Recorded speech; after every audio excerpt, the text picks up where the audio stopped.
अगर कानून में कोई प्रावधान है, अगर कानून ने कोई अधिकार आपको दिया है, चाहे आप पति हैं चाहे आप पत्नी हैं, तो आप उसको सिर्फ एक रूटीन की तरह, एक टेक्निक की तरह इस्तेमाल करके अपना फायदा उठाते हुए शील्ड नहीं समझ सकते, बल्कि आपको बहुत ही समझदारी से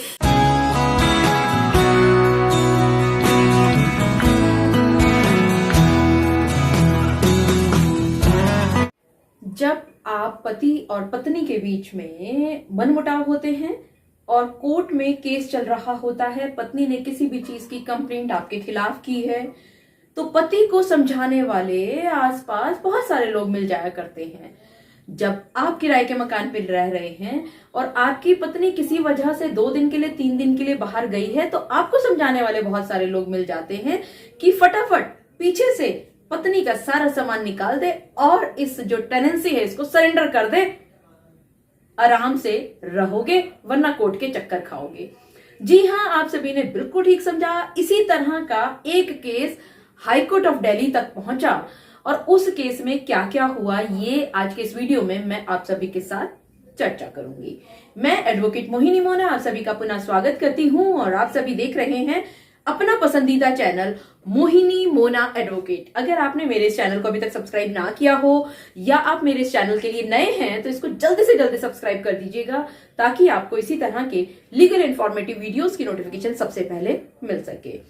तो आइए वीडियो में केस पर चर्चा करने से पहले उस केस का टाइटल जान लेते हैं कि आखिरकार वो केस था क्या। केस का टाइटल है Akshay Dhingra versus state of NCTD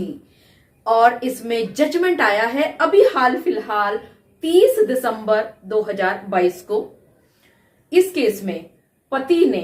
अपनी प्री अरेस्ट बेल के लिए यानी एंटिसिपेटरी बेल के लिए एक एप्लीकेशन मूव की 438 CRPC के तहत,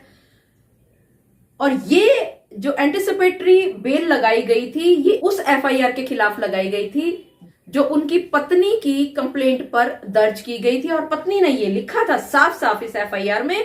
कि उनकी नामौजूदगी के समय पर घर के आर्टिकल्स को चुरा लिया था उनके पति ने। यहां पर पति कहते हैं कि वो एक मैरिड कपल हैं और ये जो FIR की गई थी चोरी की उनकी पत्नी के द्वारा उनके खिलाफ में, ये कुछ भी नहीं थी, बल्कि जो इनका आपस में शादीशुदा जिंदगी का जो मनमुटाव चल रहा था, ये सिर्फ इस वजह से ही ये FIR दर्ज की गई थी उनकी पत्नी ने जो उन पर की थी। और साथ ही साथ ये हस्बैंड ये भी कहते हैं कि इस पत्नी ने वो किराए का घर अपने आप छोड़ दिया था और पति के पास अब और कोई चारा नहीं था कि वो टेनेंसी सरेंडर कर दे, और सिर्फ इसमें आर्टिकल्स को रिमूव किया गया है, कोई चोरी नहीं की गई। उधर पत्नी कहती हैं कि वो सिर्फ 3 दिन के लिए अपने मायके में गई थी, उन्होंने उस घर को ताला लगा रखा था और वो जो सामान था उनके पति ने पीछे से चुरा लिया, और वो जानबूझ करके उन्होंने इसलिए किया था क्योंकि ये जो मकान सरेंडर किया जाना था लैंडलॉर्ड के पास, वो उनके एब्सेंस में क्यों किया गया, और ये जो मैट्रिमोनियल हाउस था वहां से उस पति को भी कोई अधिकार नहीं है कि उसको निकाल करके बाहर कर दे। वहीं पर पति कहते हैं कि पत्नी ने पहले भी SHO KN काटचू के यहाँ पर उनके खिलाफ एक चोरी की रिपोर्ट दर्ज कराई थी और वो चोरी थी डायमंड रिंग की। और यहाँ पर पति कहते हैं कि पति ने जो हाउस होल्ड आर्टिकल्स रिमूव किए थे वो थे TV, refrigerator, washing machine, laptop वगैरह वगैरह वगैरह, लेकिन लड़की ये कहती है कि ये पति झूठ बोल रहा है कि उसने ये सारा सामान खरीदा था, क्योंकि यहाँ पर पति ने इन सब चीजों के खरीदने के बिल दिखाने की भी बात की थी और ये कहा था कि ये जो सारा सामान है क्योंकि पति ने स्वयं खरीदा था तो ये स्त्री धन नहीं हो सकती। अब बेंच के सामने जो सबसे बड़ा सवाल था वो ये था कि जब इस पत्नी ने अपने पति के खिलाफ ये FIR दर्ज की थी तो वहां पर जो सस्पेक्ट का नेम था उसमें लिखा था नॉट नोन, यानी उसको नहीं पता कि किसने इस सामान की चोरी की। लेकिन आगे एक पवन विटनेस सामने आते हैं और वो ये कहते हैं कि जब इस पति ने सामान निकाला था तो इस पवन ने इस सामान को निकालने में उनकी मदद की थी।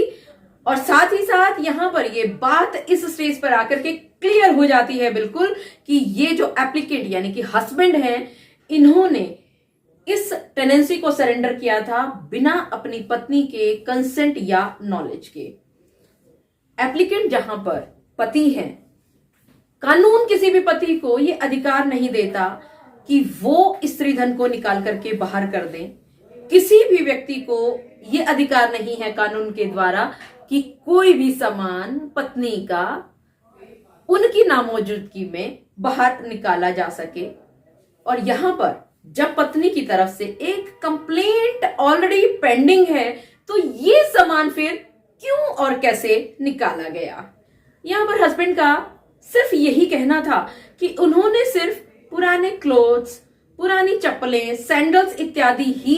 निकाली थी। वही वाइफ कहती हैं कि वो इन सब चीजों का बिल दिखाने के लिए तैयार हैं। और यहां एक और बात गौर तलब करने की थी कि ये केस इनिशियल स्टेज पर था और पति महोदय ने एक बार भी इन्वेस्टिगेटिंग ऑफिसर को ज्वाइन नहीं किया था इन्वेस्टिगेशन करने के लिए। और अगर बात की जाए प्री अरेस्ट बेल की तो ये एक सेटल्ड लॉ नहीं है। एक टेक्निकल तरीके से सबको जमानत नहीं दी जा सकती, बल्कि इस पावर का इस्तेमाल कोर्ट के द्वारा बहुत ही समझदारी से करना चाहिए। एक रूटीन मैनर की तरह इसका पालन नहीं करना चाहिए। एंटिसिपेटरी जो बेल है उसको शील्ड की तरह आप प्रयोग नहीं कर सकते। और कोर्ट ने ये सब बातें कहते हुए ये कहा अंत में कि प्री अरेस्ट बेल को ग्रांट करने का कोई भी रीजन समझ नहीं आता और पति की अपील को डिसमिस कर दिया। जी हां, आप सभी ने आज के इस वीडियो के माध्यम से ये बात समझी कि अगर कानून में कोई प्रावधान है, अगर कानून ने कोई अधिकार आपको दिया है, चाहे आप पति हैं चाहे आप पत्नी हैं, तो आप उसको सिर्फ एक रूटीन की तरह, एक टेक्निक की तरह इस्तेमाल करके अपना फायदा उठाते हुए शील्ड नहीं समझ सकते, बल्कि आपको बहुत ही समझदारी से,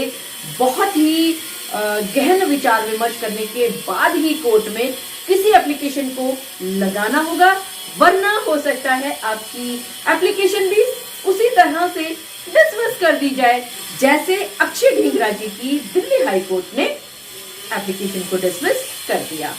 मुझे पूरा विश्वास है कि आप सभी को मेरा आज का वीडियो भी बहुत अच्छा लगा होगा। अगर आपको मेरा आज का वीडियो भी अच्छा लगा तो इसको लाइक, शेयर और कमेंट करना ना भूलिएगा। और हाँ, अगर आप मेरे इस चैनल के लिए नए हैं तो इसको जल्दी से जल्दी सब्सक्राइब कर दीजिएगा ताकि आपको इसी तरह के लीगल इन्फॉर्मेटिव वीडियोस की नोटिफिकेशन सबसे पहले मिल सके। अपना और अपने परिवार का बहुत अच्छी तरह से ध्यान रखिएगा। Thank you, take care, bye bye.